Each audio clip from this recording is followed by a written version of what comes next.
அவங்களுக்கு எப்படி இருக்குது இந்த 2026 அப்படிங்கிறத சிறிய விளக்கமாக ஒரு சிறிய பலனை சொல்ல போகிறோங்க ஐயா. ஒரு அரசினுடைய செங்கோல் வந்திருக்குங்க ஐயா. இவங்களுக்குமே நல்ல ஒரு வாய்ப்புகள் இருக்குது. இவங்களுமே பெண் தெய்வ வழிபாடுகளை மேற்கொள்ளணும். சுக்கிரன் அப்படின்னாலே அதிகபட்சமாக பெண்ணை குறிக்கும். ஏன்னா பெண்கள் தான் ஆடை ஆபரணம் மல்லிகைப்பூ சுக்கிரனுக்கு பிடிச்ச எல்லா விஷயத்தையும் அதிகமாக செய்கிறது ஆண்களை விட பெண்கள் தான்.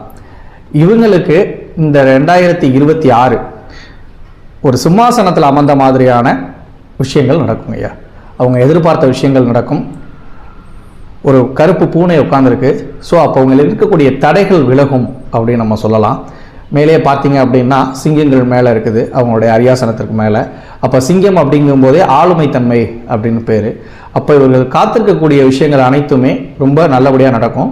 இவர்களும் பெண் தெய்வ வழிபாடு ரொம்ப முக்கியம். அதுவும் குறிப்பாக ஏன்னா இப்போ பார்த்தீங்க அப்படின்னா அந்த அரசி உட்கார்ந்துருக்க சிம்மாசனத்தினுடைய 2 பக்கமும் சிங்கத்தோட தலை இருக்குது. மேலே உள்ள சுவற்றில் பார்த்தீங்கன்னா சிங்கம் வரையப்பட்டிருக்கு. அப்படி இருக்கும் பட்சத்தில் இவங்க சிங்கத்தின் மீது அமர்ந்துள்ள தெய்வங்களை வழிபாடு செய்வது சிறப்புங்கய்யா.